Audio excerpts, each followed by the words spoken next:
हाल में उत्तर प्रदेश सरकार द्वारा किए गए कार्य पर प्रदेश के अन्य राजनीतिक दल भी हावी दिखने लगे हैं। निषाद पार्टी के अध्यक्ष ने 2022 में बीजेपी की बत्ती गुल होने की बात कही थी। नदी में लाशें दिखने के बाद सरकार पर आरोप लगाया था। इसी को लेकर हमारे संवाददाता ने संजय निषाद से खास बातचीत की है। आप भी सुनिए क्या कुछ कहना है संजय निषाद का। इसी में यदि हम बात करें, हमारे साथ निषाद पार्टी से डॉक्टर संजय निषाद जी हमारे साथ मौजूद हैं। इनके भी, चूंकि ये डॉक्टर भी हैं और उसके साथ साथ एक राष्ट्रीय अध्यक्ष हैं निषाद पार्टी से, क्या है इनके मन में, किस प्रकार का इनका दर्द है, ये भी हम समझेंगे। सर, क्या लग रहा है उत्तर प्रदेश में जो हालात हैं उनको लेके आप क्या कहेंगे? लगातार राजनीतिक घटनाक्रम चेंज हो रहा है, कहीं मांग चल रही है योगी जी को कि हटाने की, आपका क्या कहना है? निश्चित रूप से या तो सरकार फेल है, व्यवस्था फेल है।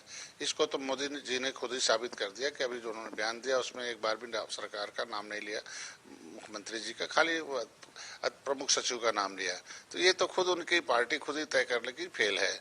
और सामने भी दिखाई दे रहा है कि इतनी लाशें जो गंगा के नाम पर, जिस पवित्र गंगा के माँ के नाम पर सरकार बनी हो, मोदी जी आए हों और इस प्रदेश की सरकारें धर्म के नाम पर बनी हो, उस गंगा में लाशें बहाई जा रहे हों और एक षड्यंत्र के तहत उन गरीबों को, जो मछुआरे जो नदियों के किनारे रहते हैं और बिरादरी जो बेचारे शिक्षा, स्वास्थ्य, रोजगार सभी से वंचित हैं, ऐसे में चूंकि कोरोना में डॉक्टरों पैसे से, कोरोना तो केवल जलाने से मरता और शरीर के अंदर मारा जाता है, शरीर उसको एंटीबॉडीज बना के मारती है जब उसे इम्यून सिस्टम है। तो ये एक षड्यंत्र है कि इस देश को इम्यून सिस्टम बढ़ाने वाली जो पैथी है, होम्योपैथी बंद कर दो, आयुर्वेद बंद कर दो, उनके डॉक्टरों का बजट बंद कर दो, उनके खिलाफ षड्यंत्र कराओ, IIM खड़ा कर दो, वो ये दवाई नहीं लिखेंगे, वो दवाई नहीं। जो इम्यून सिस्टम ही मारता है कोरोना को, एक तो षड्यंत्र वहां हुआ कि वो सिस्टम बंद हो गया, और एलोपैथी में कोई दवाई नहीं जो इम्यून सिस्टम बढ़ाए, वो खाली न्यूट्रिशन देते हैं। इम्यून सिस्टम खत्म करता कई दवाएं ऐसा है दुनिया में जो बंद होती दवाई वो यहाँ चल रही है।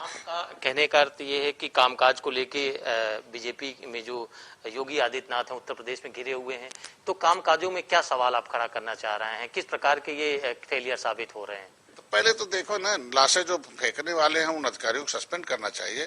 जो उनको पैसा दिया था उनको जलाने के लिए, वो कहाँ चला गया पैसा? ऐसे में इनको मारने की, जो भी अब नदी को प्रदूषण के लिए इन्हें टीम भेजनी चाहिए कि आगे कोरोना गलती से अगर लाशें चली भी गई तो कम से कम रोगी न हो।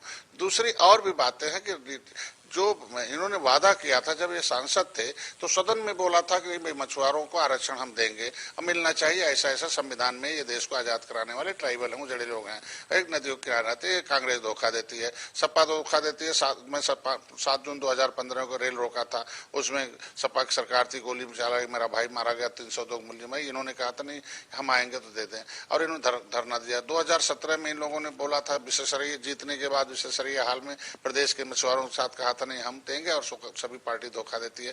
और फिर उन्होंने अभी 2019 में भी बोला, हम लोग गए जिस काम के लिए, इन्होंने कहा भाई आप मेरे साथ आओ और हम आपको आरक्षण देते हैं और आपके कार्यकर्ता उनको मंत्रिमंडल में हम शामिल भी करेंगे और एक विशेष जगह देंगे और 18% आबादी संभालने के लिए आपको ताकत भी देंगे।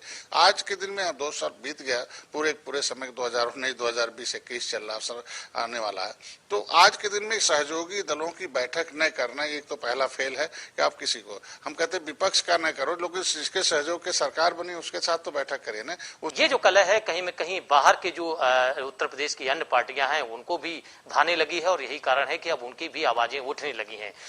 इसलिए अब उठने लगी हैं क्योंकि बीजेपी की जो कामकाज है उसको लेके उठी, जो कोरोना काल में लापरवाहियां हुई उनको लेके यहाँ के जो राष्ट्रीय अध्यक्ष हैं डॉक्टर संजय निषाद, उन्होंने खुलकर कहा कि इस प्रकार की यदि लापरवाही रही है तो जाहिर सी बात है 2022 में बीजेपी की बत्ती गुल होगी।